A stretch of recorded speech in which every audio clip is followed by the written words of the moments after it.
I am Paul Andrews, and I am about to share the story of how my ex-wife Sarah Ridgway Andrews' personal hygiene destroyed our marriage and family. We met on a blind date organized by mutual friends. She had just graduated from college and was working at First United National Bank, while I had started working at Allied Accounting. Our first date was not particularly exciting, but we did have a stimulating conversation about our career aspirations, which turned out to be very similar. We both came from middle-income families living in smaller communities than our current big city. I wanted to become an entrepreneur, while she wanted to have a stable life while climbing the corporate ladder. After a few months of dating, I discovered that Sarah was hiding a Playboy Playmate-worthy body under her heavy clothes. We found our love through a combination of great sex and a wonderful personal relationship built on admiration, trust, and caring for each other. We got married and had 2 children, Hannah and Miranda. Sex was great before and after we had kids, and we bought a starter home with a minivan.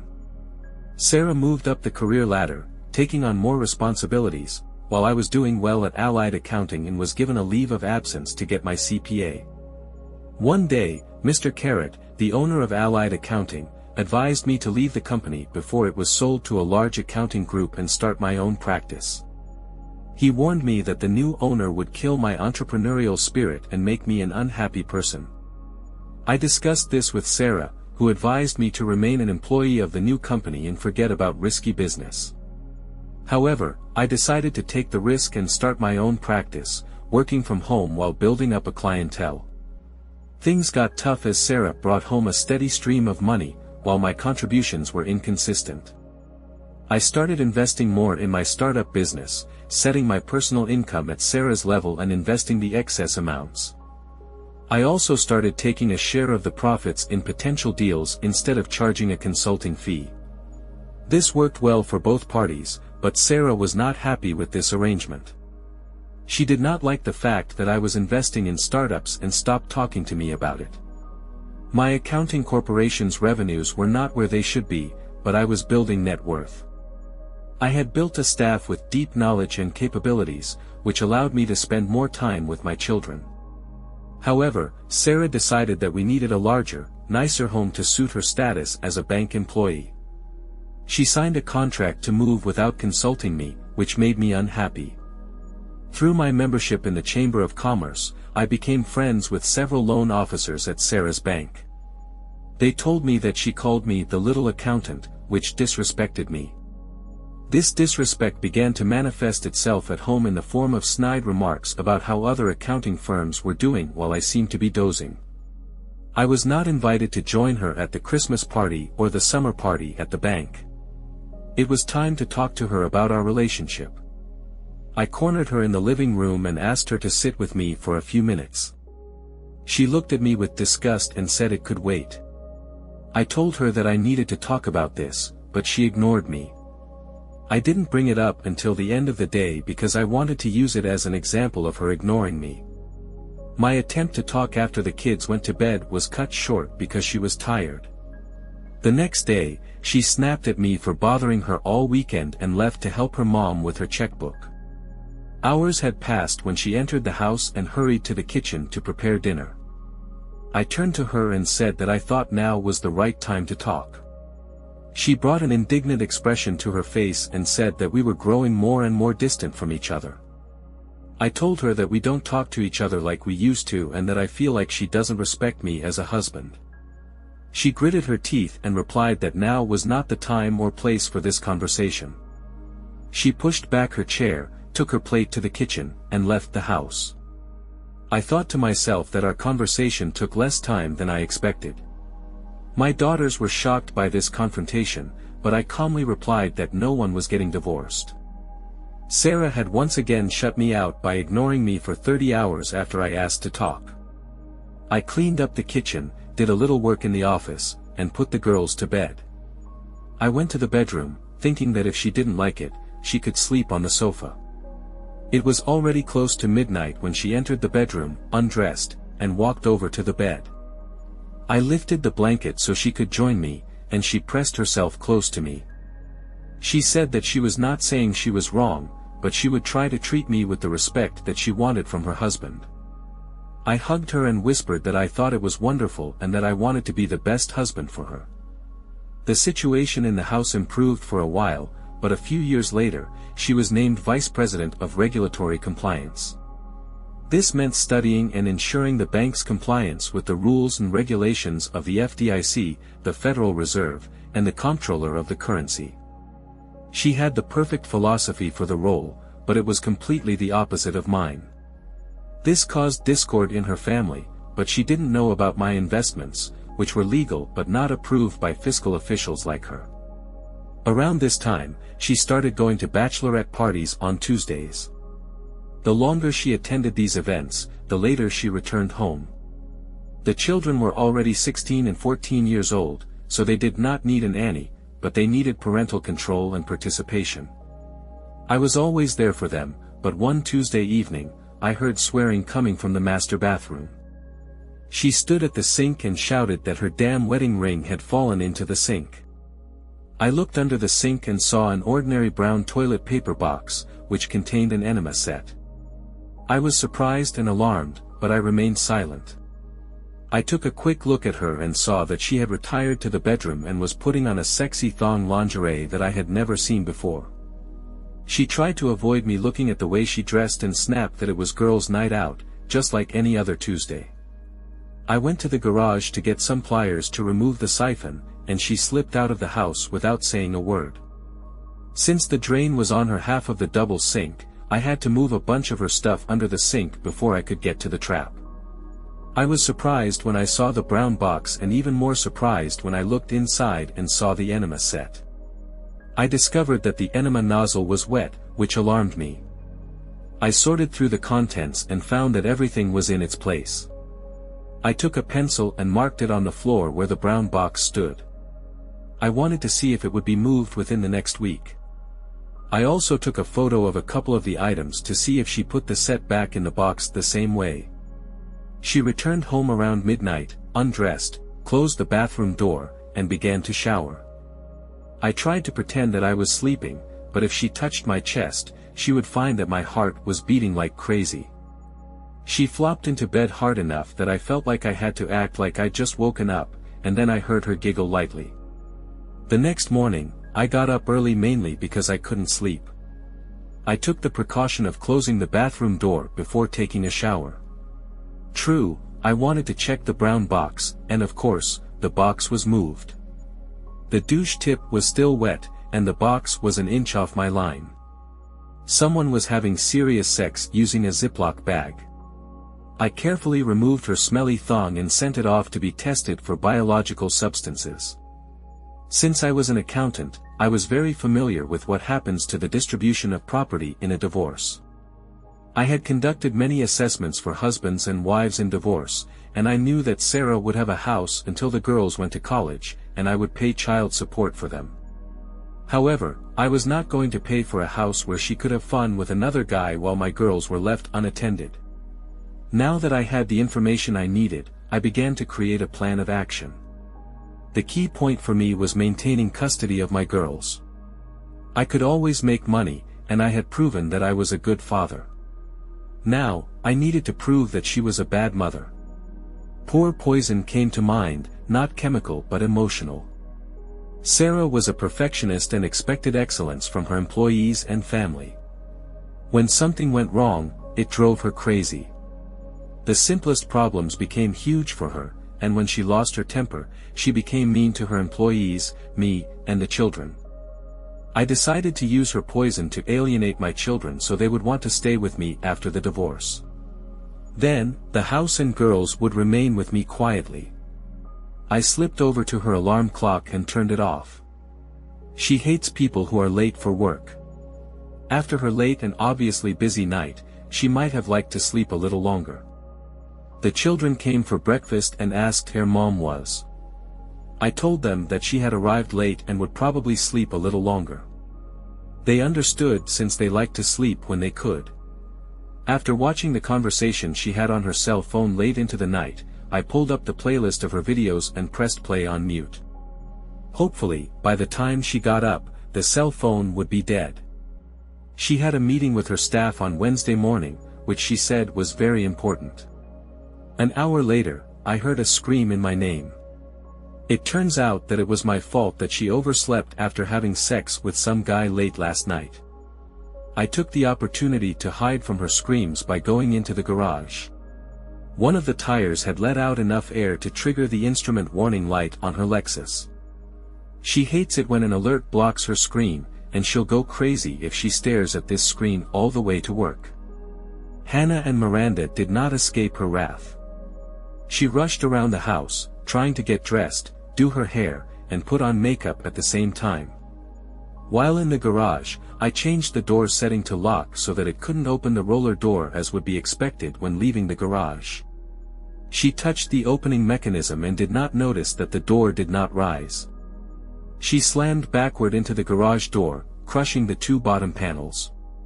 The three of us walked to the door and saw but did not hear a screaming woman hitting the steering wheel as she moved the Lexus forward. I straightened the panels and lifted the door, creating a terrible squeak. Sarah roared out of the garage, nearly missing a mailbox. This will be more fun than I thought. I wonder what she will do when she tries to call the office with a dead cell phone. The less I hear about her, the better. I hugged Hannah and Miranda and told them that Mom was a little stressed right now and that she would be better when she got home tonight. She still loves you, but not so much me. After that, all three of us laughed. The alarm clock in our bedroom was now set to maximum volume. I let her make sure the alarm was on. I'm like my wife, I came to work on time this morning. My employees always know it's a good day when I walk in the door whistling. My good mood continued until 10 a.m. when my cell phone vibrated so loudly that it almost fell off the table. I thought it was my dear wife calling, but it was a shrill voice coming from the phone. She told me to get my ass over there and fix her tire. I almost died driving this dangerous car. If I had let her take the Mercedes I wanted, we wouldn't have this problem now. Fix it. I said casually that she had AAA insurance and that all she had to do was call them, and they would take care of it. She hung up on me. Since the morning had gone so well, I told my assistant that I had a few things to do and would be back after lunch. The first thing I did was go to a security store and buy some small cameras for the house and a voice recorder to hide in her purse. I needed to know my enemies and what they were doing. The next stop was returning home and setting up cameras in the living room and our bedroom. I made the panels in the garage usable but not pretty. They shouted some stupid things, backing into so that all the neighbors could see and grin. When I returned to work, I went through all my personal banking and investment files. We only had one joint credit card, and I canceled it. The only joint bank account was for household needs, so I left it open but reminded myself to make sure that half of it went into the account every payday. As usual, I got home before Sarah and was preparing dinner when I heard the garage door creak and groan as it opened. The FBI couldn't have knocked down the door any harder than Sarah did. Both girls sitting at the kitchen table screamed, and the witch came up to me very menacingly. She said that she'd never had such a shitty day and that she was going upstairs to take a soak in her bath. The girls and I had a quiet dinner, whispering like 12-year-old children. I went upstairs and asked her if she wanted to have dinner, and she threw a bar of soap at me and growled that if she wanted to have dinner, she would have told me. Now, leave me alone. This was the perfect time to make a small slit in her purse and place the recorder inside the lining. I went downstairs and fell asleep on the sofa in the living room. I didn't want to end up in the same bed with her when her alarm clock went off at full volume tomorrow morning.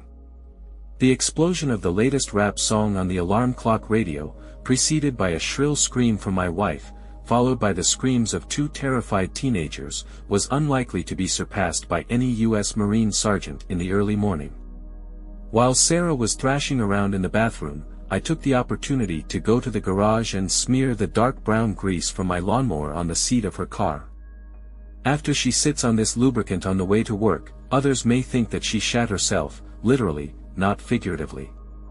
We received the same amount of bile and rage from her as the night before. I also smeared the skirt she was wearing the day before, just to be convincing and hope that there would be someone to blame it on. Her assistant Linda, who was married to one of my friends, called me and told me about how Sarah discovered her stained skirt.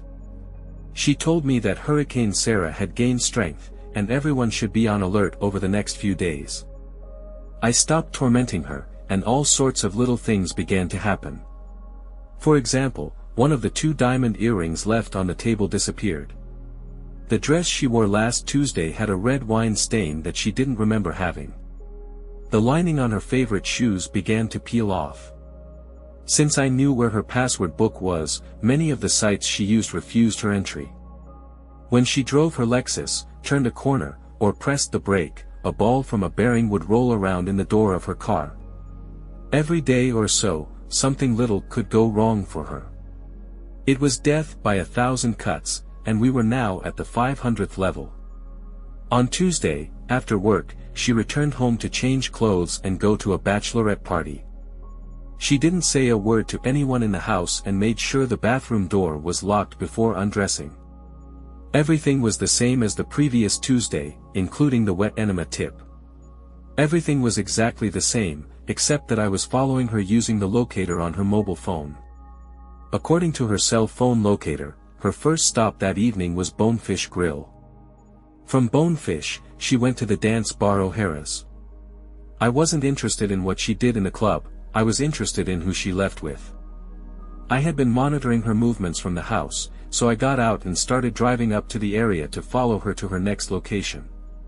Just as I was finishing my coffee in the parking lot, Sarah and some guy walked out holding hands.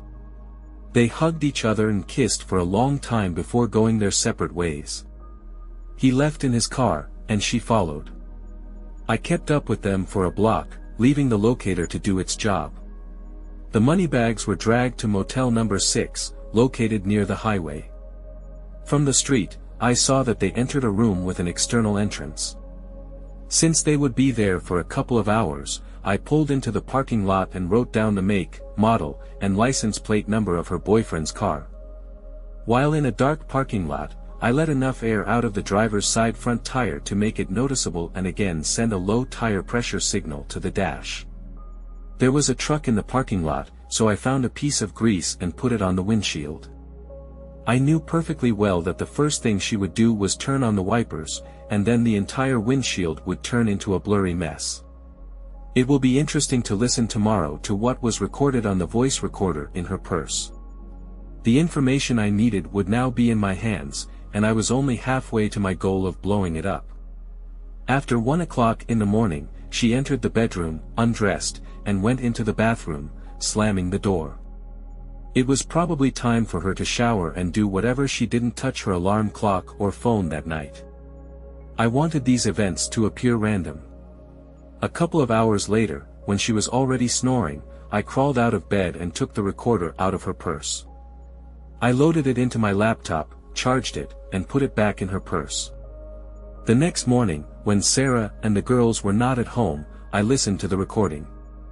It was noisy at dinner at the club, but the voice recorder was quite effective at capturing the activity at Motel 6. I found out that her boyfriend's name was Keith, and they both enjoyed each other. I also learned that they partied every Tuesday night and spent every other Thursday at the Hyatt during business hours. It was Sarah's turn to book a room at the Hyatt, and they laughed at the conservative bank president for his unknowing complicity. They used their corporate cards to pay for luxury sex at the Hyatt. Since the bank's main office was located near the Hyatt, they often used its services to meet with bank employees from other cities.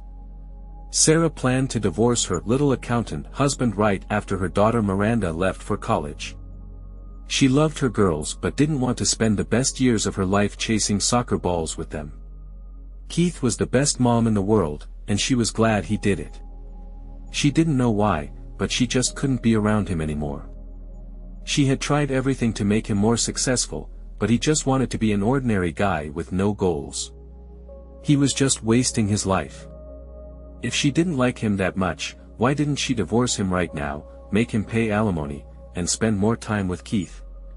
Giggling, she said that if she got divorced and received alimony, she would still have to pay for child care, a maid, and a cook. Now, Her weakling did it for free and brought money into their joint account. She didn't have to pay as many household expenses, plus she could hide a significant portion of her salary somewhere where he wouldn't be able to find it in the divorce. She used it for household expenses while building her secret stash. Speaking of divorce, when was he going to pull the trigger on his frigid wife? That date, my dear, was carved in stone. Her father required him to sign a prenup before their marriage. He signed only when they added a validity period of 20 years. 3 more years, and he would get 50% of her multi-million-dollar stock portfolio. Laughing, she said that the timing was perfect. His prenuptial agreement would end around the time Miranda went to college, and then they could both leave. After hearing this conversation, I could not believe that there were such selfish and treacherous people on earth. They deserved each other and would have a terrible time together as they both tried to deceive each other sexually and financially. They were worried about their safety and alternated weeks booking a room at the Hyatt Hotel so that neither of them rented a room more than once a month. However, her vile and disrespectful behavior was still obvious to both me and the girls. As expected, the report showed that traces of biological origin were found on those thongs. Now, I had enough evidence to go to a lawyer and start filing the divorce papers.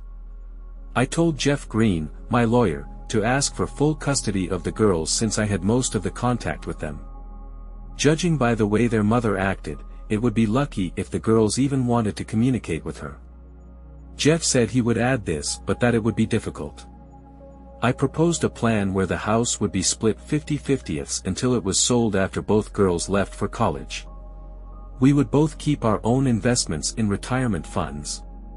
Since I limited my taxable income to about the same as hers, neither of us would have to pay child support. She must pay me regular child care benefits, including college tuition. We saved enough for tuition, housing, books, and food, but not enough for outings, etc. When she became a full-time vice president, she enrolled in the bank's deferred compensation program. I would leave this account alone in case she wanted my partnership investment. Then, I would remember her deferred compensation to fend off her demand. In preparation for my divorce, I began removing important things from the house and putting them into storage. I also backed up my computer every day to an external hard drive, keeping it separate from the computer. I planned to keep the house, but I didn't know how violent Sarah would be when she received the summons. On the recommendation of my lawyer, I hired a private investigator to find out who Keith was and where he worked. To speed up the search, I gave him the information I had about the license plate number. Every year, at the end of the third quarter of the financial year, the bank begins the process of drawing up a budget for the next year. All employees fill out questionnaires, and each department must reevaluate its work in the budget. At the end of this process, the senior management team hosts a formal dinner program dance at the Hyatt Hotel. It's a tuxedo and evening gown event for senior executives and their spouses, with many of those in attendance booking a room at the Hyatt Hotel. Sarah told me about this event many years ago, but by the time she became a member of this group, I had been deemed unworthy. She constantly reminded me about this event, and if I had been more successful, I might have been able to participate in it next year. She thought it would motivate me, but I didn't care. I was tired of these people. Almost daily, I searched her closets and drawers for other information about her infidelity. A week before the celebration, I found a new shoe box that had been pushed into the farthest corner of her closet.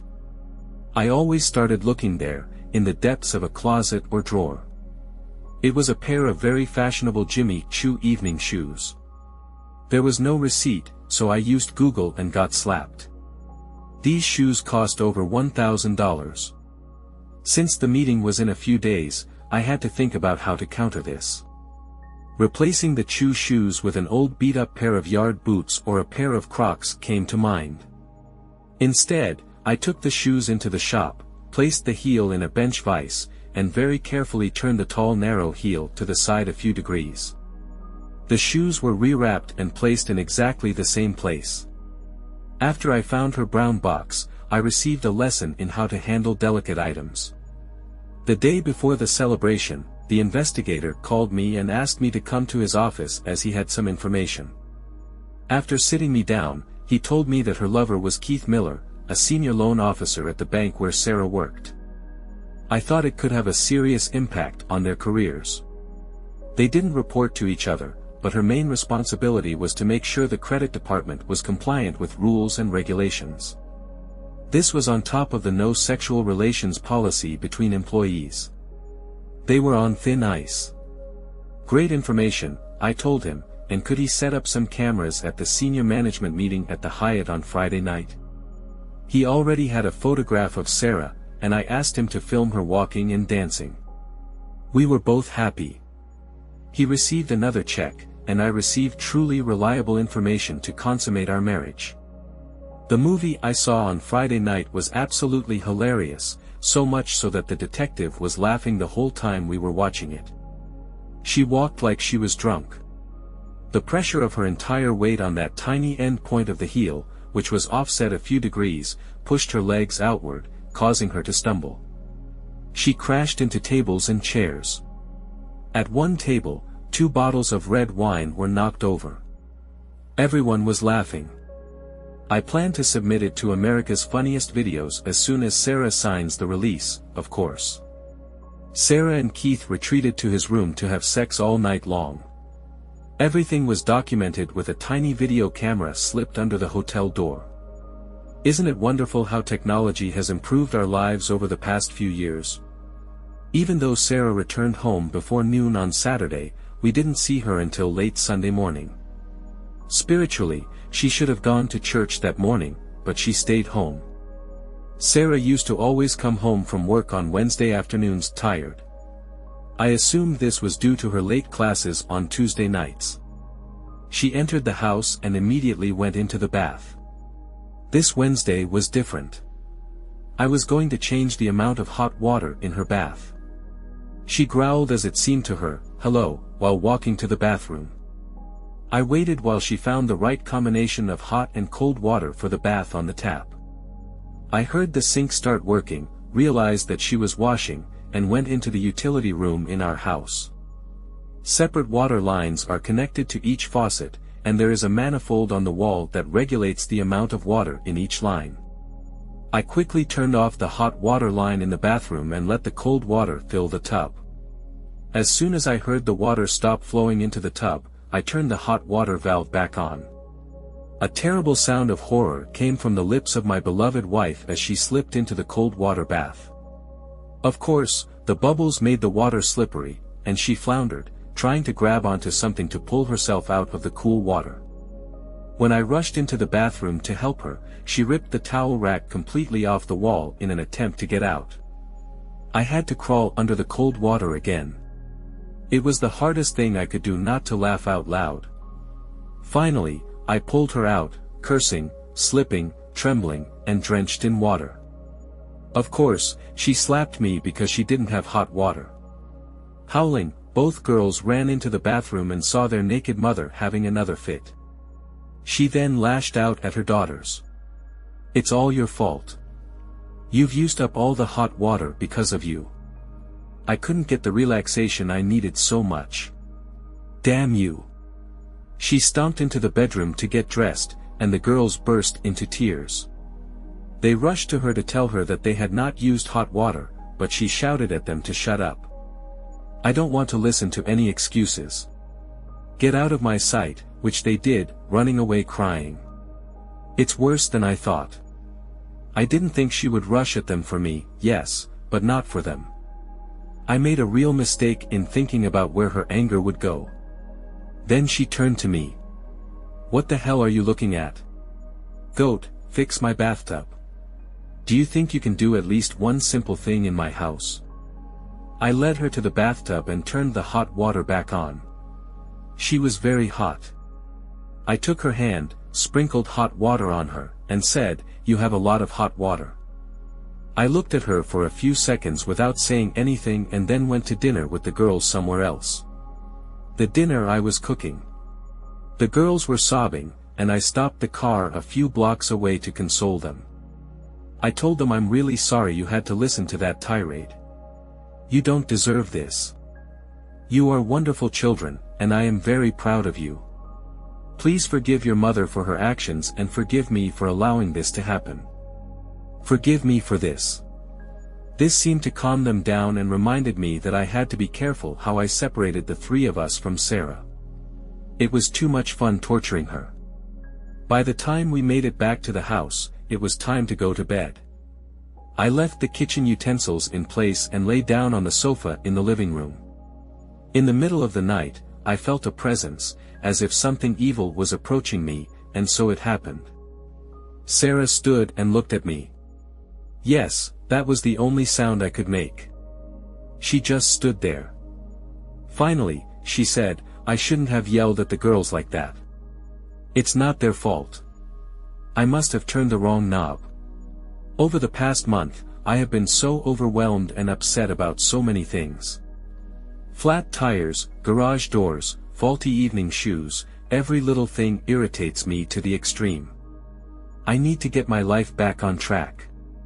Having said this, she turned and went back upstairs. I think that's all she wanted to tell me. The following week, I received a real gift. One of my investment partners had a 2-bedroom apartment in Breckenridge, Colorado, and wanted to see if I would be interested in renting it. It was the week between Christmas and New Year, and the contract was signed for a year, but the tenants were forced to refuse. So, my friend left a deposit and offered to rent it to me at half price. I told him I would call him back. The girls were despondent after being cursed by their mother. Sarah apologized to them, but her harsh words still stuck in their minds and feelings. I asked them if they would join me for a week of skiing in Breckenridge. I think so because they rushed towards me as fast as they could, kissing me on the cheek and hugging me. That evening, I booked plane tickets to Denver and back for the 4 of us. I was going to give Sarah one last chance to save our marriage by being together as a family. I paid extra to be able to cancel the ticket. Sarah returned home, cleaned herself up, got dressed, and went down to dinner. I asked one of the girls to ask her mother if she would like to join us on a ski trip. They chose Hannah because she couldn't sit still and would have spilled the beans anyway. Hannah said, Mom, Dad rented a 2-bedroom apartment in Breckenridge between Christmas and New Year. Can you find some time to join us? This will be a lot of fun. Sarah smiled and started to say something, but then she got lost and thought about what I didn't know. Then her eyebrows rose, and a smirk appeared on her lips. I would love to, honey, but it's the end of the year, and it's very important for the bank that on December 31st, all the money is accounted for correctly. For this, I must stay in the city. I'm really sorry. I was sorry too. Sorry that Hannah was disappointed. Sorry that Sarah refused the invitation with a lame, weak explanation. The compliance department has nothing to do with a bank's year-end balance sheet or income statement. Not the slightest. The compliance department has no money to balance. You don't have to be a financial controller to know this.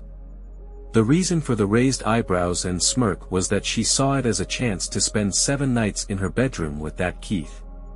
The following week, my private investigator switched the cameras to Wi-Fi so I could have instant access to them while I was in Colorado.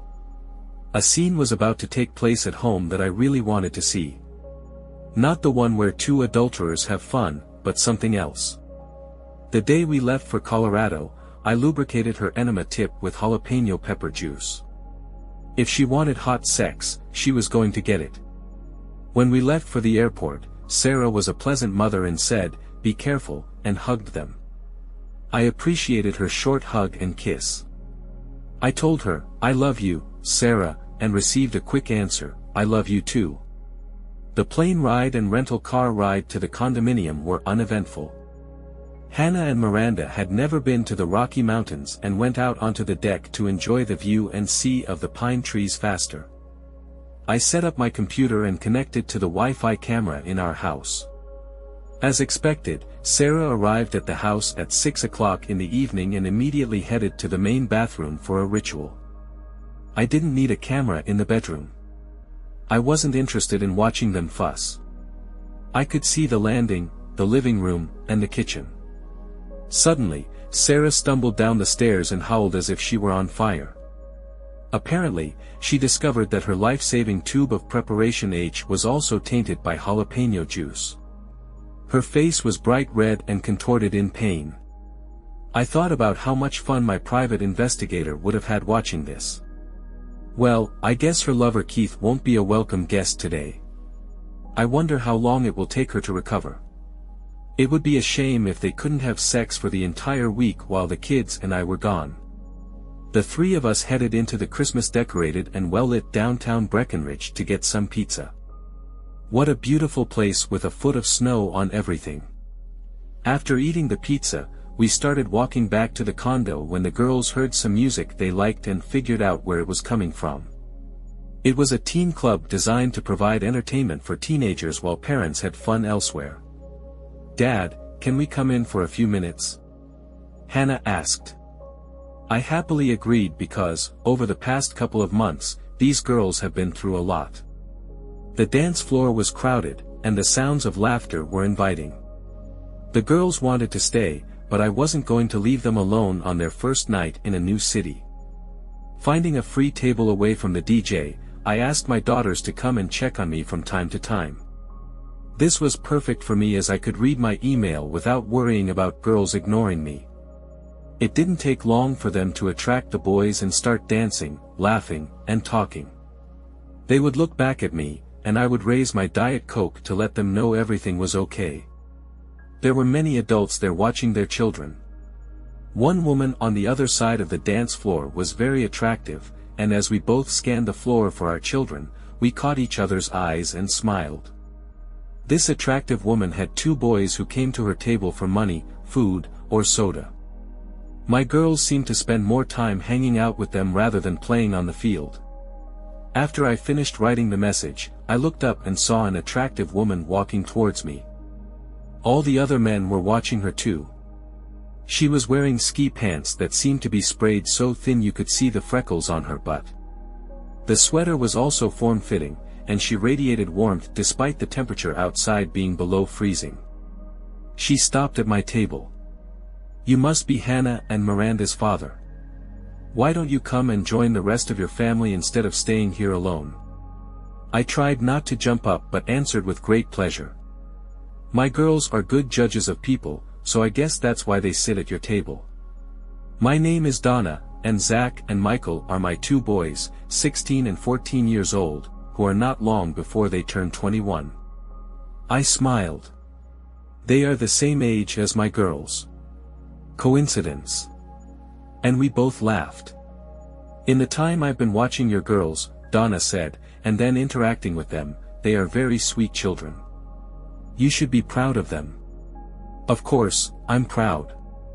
I can also say that your boys look very well behaved, or is it just because you're looking after them? Donna laughed. You are very observant. I'm glad there is a father here who watches his children with the same interest as I do. I work from home, so I am the one who sends them off in the morning and meets them when they come home. They get a lot of attention because they are now the most important part of my life. For Donna and the boys, as well as for us, it was the first day in Breckenridge. It didn't take long for the four teenagers to decide where and when they would ski tomorrow morning. Donna and I made some adjustments so that we would celebrate them at different times.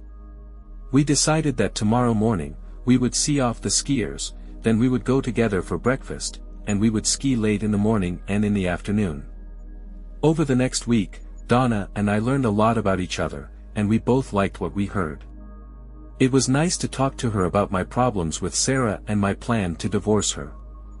I didn't reveal that I was pursuing her and made it easier for myself to get custody of the girls. I wasn't very proud of it, but it would have been the best thing for the girls to be with me and not with that selfish. Donna has been a widow since her husband was killed by a drunk driver 2 years ago. We both had trouble forgiving people who changed our lives. Just talking to an understanding person was helpful for us. On our last night, Donna and I had dinner together without our teenagers. We spent the last half hour of the evening making out on the couch when the kids weren't around. By the end of the week, we came to the conclusion that we needed to spend more time together. All 4 teenagers shared the same opinion. It was time to end my marriage with Sarah. When we returned home, Sarah looked tired and exhausted. Maybe she should have gone to Colorado with the rest of the family. We had a great time. After watching My Hot Wife, our first night in Colorado, I didn't need to watch what was going on in my house. It didn't make the slightest difference to me. I told Jeff to get all the paperwork done and submit it to the bank. The girls took the news of our divorce as I expected. They saw that over the past 6 months, my relationship with Sarah had collapsed. They compared my interactions with Donna to the bitterness that existed between me and their mother. Hannah is the only one who approached the main topic. What will happen to Miranda and me now? Where will we go? I hugged both girls and said, "From the day you were born, you were my whole world, and this will continue for the rest of my life." In the divorce proceedings, I asked for full custody of both of you, and the 3 of us will remain in this house. You will study at the same school with the same friends. I will continue to prepare food for you and be there for you. You will be able to see your mother as often as you want. I continued, you will have the opportunity to choose who you will live with during the divorce procedure. Whoever gets custody of you will also get the house until you both go to college. It will be your decision, but remember, whoever you decide to live with, both your mom and I love you. In any case, you will remain in this house and in your school. Don't tell me now who you want to stay with. This is an important decision, and you have a lot of time before you have to choose. Now, please use my car and go out to dinner so Mom and I can talk. You don't want to see or hear our conversation today. Fine, they said, after finishing my conversation with the girls. I looked at my phone to see who had called and texted so many times while we were talking. I guessed who it was. Instead of sending the message to voicemail, I decided to call Sarah. The very first words I heard from her did not contain hello. Her swearing melted the plastic of my phone. I let her rant, rage, threaten, and scream until she ran out of air. It would be impossible to get a word in anyway, so I let her growl. Finally, she caught her breath. Why did you do this to me? Why don't you love me anymore, especially after everything I've done for you? The girls? Why don't you come to the house and discuss this? A click was all I heard. She must be on her way here. Before I had time to come to my senses, she burst through the door, rushed towards me with a growl, and shouted, "Why?" I calmly replied, "You've been cheating on me with Keith Miller every Tuesday night for I don't know how long. How did you think this would end? I gave you a chance to start over by moving to Colorado, but you decided that Keith was more important than your family. You made a choice. Now, you have to pay the consequences. Sarah, you need to move everything you need from home, move to a hotel while we sort everything out. I won't take your things out into the yard and burn them today. You can see the girls whenever you want. After you check into the hotel, find yourself a lawyer and find out what I offer in divorce. I think that's fair, but you need to decide what you want to do. In the meantime, don't bother me except to coordinate your appointments with the girls or getting your things. From now on, we have nothing to talk about except our divorce." I went to my office, closed the door, and began to listen to suitcases slamming against any vertical or horizontal surface. What I didn't hear was crying, and that was sad. I knew I never wanted to be with her again. Apparently, the feeling was mutual. The process of changing locks and resetting codes and passwords was next on my to-do list. She was furious during the divorce proceedings. It's not that she still loved me and wanted to save the family. It seemed like she wanted it to be her who fated against me, not me who fated against her. She wanted everyone to know that she kicked out the weak accountant because he wasn't good enough for her, not me who kicked her out for cheating. She was professionally embarrassed that I filed for divorce. Neither of us had any desire to attend marriage counseling. We were done with each other. All the good things we had over the years were squeezed out of us. I was very lucky that I was able to get a divorce, unlike many other men. First of all, Hannah and Miranda decided that they wanted to live in a house with their father. They saw their mother once a week or two, but they didn't like her asking questions about me and if I missed her. I had very little contact with her and was usually not around when she picked up or dropped off the girls. Sarah disliked me and my little accounting company so much that she wanted no part of it. She wanted to keep her 401k account and defer compensation funds, which she thought I didn't know about. She has to pay for child care, and the bank's health insurance is better than mine. I didn't want her to know that I knew about dating at the Hyatt. It was planned to be used later. She took all the furniture she considered stylish from the house, allowing us 3 unsophisticated people to take what was left of it. Sarah left all the family photos as if we treated them like shrines dedicated to her. I'm sure she had other funds hidden, but I didn't care. I needed my children and my business. They were my priority, and everything related to her was in the background. Someone anonymously sent videos of Keith having sex with Sarah. Keith's wife, of course, caused an immediate increase in legal costs throughout the city. The traders gathered in an elite apartment in a fashionable part of the city. I wonder how they will get along outside of sexual games after the divorce. I invited Donna and the boys to my place for the weekend. There was no sex between us as we tried to set an example for our children, but that doesn't mean we didn't spend time kissing and hugging. She was the best medicine to forget how badly my marriage ended. We both knew where our relationship was going. She already had a place to stay. We have no problems yet, but we have 2 16-year-olds who enjoy each other's company and sleep in adjacent bedrooms. These 2 need our constant attention. Donna was a registered nurse and worked from home for a health insurance company doing medical claims research. So, I created the perfect office for her in my home. A year later, I contacted a friend of mine who worked for a CPA firm auditing a bank. I told him a story about how 2 senior bank employees used bank credit cards for illicit dates during work hours. He thanked me for the tip and, after conducting an audit, brought this issue up for consideration by the bank president. The bank did not want to publicly open a criminal case for fraud, but both employees were fired. The bank also contacted its insurance company and informed them of the theft.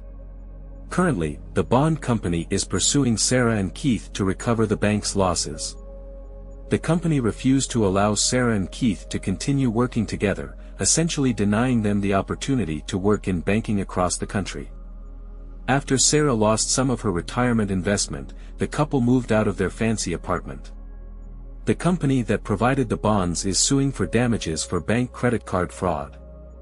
Keith's financial problems are compounded by the fact that his wife and children will take a significant portion of his income when he finds work again. It's a pity that he didn't wait for the marriage contract. Sarah works as a paralegal in the office of a divorce lawyer. She has learned a lot about the legal and social implications of divorce and is very helpful to her clients. After counseling other people about divorce all day, she retreats to her small apartment and mentally berates herself for how tragically her own marriage ended. She doesn't seem to be attracted to the successful businessmen and doctors she thought she should have married instead of me. The market value of my worthless investments at the end of the year was more than $2 million.